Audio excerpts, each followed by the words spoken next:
নমস্কার, আমি অনুপ্রিয়া চলে এসেছি আপনাদের প্রিয় বিনোদনের খবর নিয়ে। গত সপ্তাহে ভারতে এসেছেন প্রিয়াঙ্কা চোপড়া। হ্যাঁ, তার কথাই বলছি।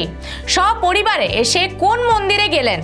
বেশ লম্বা একটা সময় পর নিজের দেশে ফিরলেন অভিনেত্রী। মেয়ে মালতী মেরি চোপড়াকে নিয়ে প্রথমে একাই আসেন প্রিয়াঙ্কা।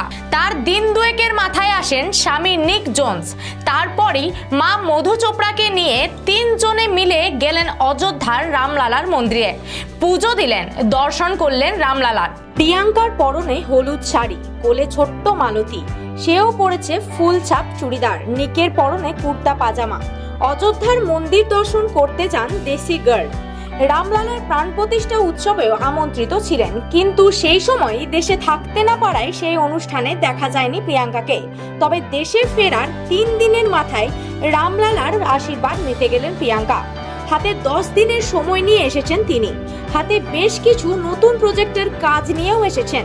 তবে ছবির কাজ নয়, বরং বিভিন্ন ব্র্যান্ডের প্রচারের কাজে এসেছেন। কিন্তু এরই মাঝে বলিপাড়ার পরিচালকদের বাড়িতে ঢু দিতে দেখা গিয়েছে তাকে। সম্প্রতি ফরহান আখতারের বাড়িতে গিয়েছিলেন অভিনেত্রী। ফরহানের বাড়িতে তাকে দেখা মাত্র শুরু হয়েছে জল্পনা।